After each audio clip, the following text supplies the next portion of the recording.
Assalamualaikum warahmatullahi wabarakatuh. Sebelumnya, perkenalkan nama saya Arifah Yudhiti Anggraini dengan NIM 210803102065 Prodi D3 Administrasi Keuangan.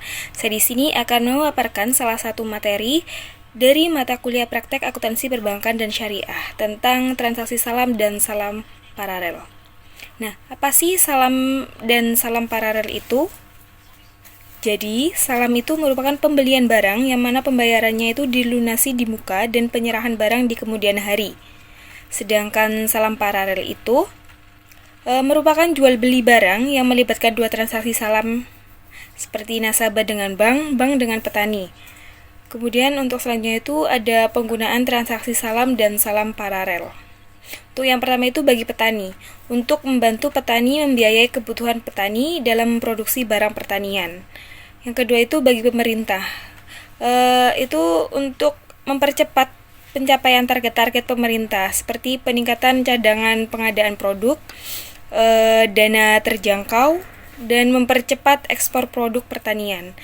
Yang ketiga itu bagi pengusaha, itu untuk berpotensi meningkatkan efisiensi dan nilai penjualan produk. Kemudian yang keempat itu bagi bank syariah, untuk meminimalisir resiko kegagalan membayar utang yang tidak ada sama sekali. Kemudian ada ketentuan syar'i transaksi salam yang mana diatur dalam Fatwa DSN nomor 5 garis miring DSN MUI garis miring 4 garis miring 2000 tentang jual beli salam. Fatwa tersebut itu mengatur tentang ketentuan pembayaran barang, salam paralel, waktu penyerahan, dan syarat pembatalan kontrak. Ketentuan-ketentuan tersebut itu yang pertama itu ada transaktor, yaitu pembeli dan penjual. Kemudian yang kedua itu ada objek akad, yang berupa barang dan harga yang diperjualbelikan dalam transaksi salam. Kemudian yang ketiga itu ada ijab dan qabul, yang menunjukkan pernyataan kehendak jual beli secara salam, ucapan atau perbuatan. Ketentuan syar'i transaksi salam paralel itu diatur dalam Fatwa DSN nomor 5 tahun 2000. Disebutkan bahwa akad salam paralel itu harus dilakukan terpisah dari akad pertama, adapun akad kedua baru dilakukan setelah akad pertama sah. Kemudian ada tujuan pengawasan syar'i transaksi salam dan salam paralel. Yang pertama itu memastikan barang yang diperjualbelikan tidak diharamkan oleh syariah Islam. Kemudian yang kedua itu memastikan bahwa pembayaran atas barang salam kepada pemasok telah sesuai akad. Yang ketiga itu meneliti bahwa akad salam itu telah sesuai dengan Fatwa DSN MUI. Yang keempat itu meneliti kejelasan akad salam yang dilakukan dalam format salam paralel atau akad salam biasa. Dan yang terakhir itu untuk meneliti bahwa keuntungan bank syariah atas praktik salam paralel diperoleh dari selisih antara harga beli dan pemasok dengan harga jual kepada nasabah atau pembeli akhir. Untuk selanjutnya ini juga ada alur transaksi salam dan salam paralel. Yang pertama itu nasabah sebagai pembeli dan bank syariah sebagai penjual itu melakukan negosiasi dan akad salam. Kemudian nasabah itu membayar kepada bank syariah. Setelah itu bank syariah melakukan negosiasi dan akad salam dengan pemasok. Setelah itu bank syariah itu membayar ke pemasok. Setelah bank syariah membayar itu bank syariah mengirim dokumen kepada pemasok dan pemasok siap mengirimkan barang. Nah, kemudian ini selanjutnya itu ada studi kasus yang mana itu ada transaksi salam pertama pada PT Torik Agro Mandiri itu membutuhkan 100 ton biji jagung hibrida untuk keperluan ekspor 6 bulan yang akan datang pada tanggal 1 Juni 2020. PT Torik Agro Mandiri itu melakukan pembelian jagung dengan skema salam kepada Bank Syariah Sejahtera. Adapun informasi tentang pembelian tersebut itu spesifikasi barang itu biji jagung manis hibrida kualitas nomor 2. Terus kuantitasnya itu 100 ton, harganya itu 700 juta, 7 juta per ton. Waktu penyerahan itu 2 tahap setiap 3 bulan sebanyak 50 ton dalam 2 September dan 2 Desember 2020. Syarat pembayarnya itu dilunasi pada saat akad ditandatangani. Kemudian ada transaksi salam kedua untuk pengadaan produk salam sebagaimana diinginkan oleh PT Torik Agro Mandiri. Bank Syariah itu selanjutnya pada tanggal 2 Juni 2020 mengadakan transaksi salam dengan petani yang bergabung dalam KUD Tunas Mulia dengan kesepakatan sebagai berikut. Spesifikasi barangnya itu biji jagung manis hibrida kualitas nomor 2.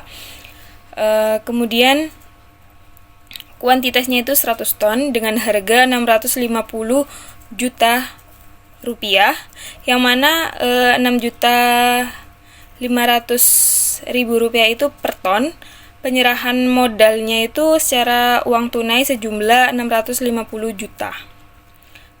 Waktu penyerahan itu 2 tahap setiap 3 bulan sebanyak 50 ton pada tanggal 1 September dan 1 Desember 2020.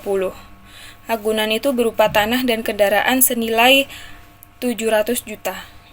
Syarat pembayarannya itu dilunasi pada saat akad ditandatangani dengan denda kegagalan penyerahan itu karena kelalaian atau kesengajaan itu 2% dari nilai produk yang belum diserahkan. Selanjutnya itu ada penyelesaian. Yang pertama itu transaksi pada saat akad disepakati pada tanggal 1 bulan 6 2020. Kas didebit sejumlah 700 juta rupiah, sedangkan utang salam itu dikredit sebesar 700 juta rupiah. Kemudian selanjutnya ada penyerahan modal salam dari Bank Syariah kepada pemasok pada tanggal 2 bulan 6 2020 itu piutang salam didebit sebesar 650 juta, kas dikredit sebesar 650 juta. Kemudian ada penerimaan barang pesanan dari pemasok pada tanggal 1 bulan 9 2020, itu persediaan produk salam didebit sebesar 325 juta, kemudian dikredit piutang salam sebesar 325 juta. Pada tanggal 1 bulan 12 2020, itu persediaan produk salam didebit sebesar 325 juta dan dikredit itu piutang salam sebesar 325 juta. Keterangannya itu penyerahan tahap kedua sebanyak 50 ton biji jagung kualitas 2 dengan kualitas barang dan nilai wajar barang sama dengan nilai kontrak. Kemudian ada penyerahan barang salam dari Bank Syariah kepada nasabah pembeli. Pada tanggal 2 bulan 9 2020, utang salam didebit sebesar 350 juta. Kemudian dikredit itu persediaan produk salam sebesar 350 juta.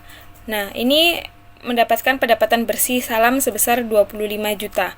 Pada tanggal 2 bulan 12 2020, utang salam didebit sebesar 350 juta dan persediaan produk salam dikredit sebesar 350 juta. Pendapatan bersih salamnya itu 25 juta. Untuk selanjutnya itu ada penyajian. Berdasarkan PAPSI 2013, piutang salam dan utang salam adalah akun yang terkait dengan jual beli dengan skema salam. Ketentuan penyajian transaksi tersebut itu dalam laporan keuangan adalah sebagai berikut. Yang pertama itu ada piutang salam disajikan sebesar jumlah tercatat. Piutang salam yang tidak dapat dipenuhi oleh pemasok dan pemasok menyatakan tidak dapat memenuhi kewajiban disajikan sebagai piutang card. Kemudian B itu utang salam disajikan sebesar jumlah tercatat. Untuk selanjutnya itu ada pengungkapan. Berdasarkan PAPSI 2013, hal-hal yang harus diungkapkan terkait transaksi pembiayaan dengan skema salam. Yang pertama itu ada rincian piutang salam dan utang salam berdasarkan jumlah, jangka waktu, jenis valuta, jenis dan kuantitas barang pesanan. Kemudian yang kedua itu ada piutang salam dari pemasok dan utang salam kepada nasabah yang merupakan pihak berelasi. Mungkin cukup sekian pemaparan dari saya. Apabila ada salah kata, mohon maaf. Wassalamualaikum warahmatullahi wabarakatuh.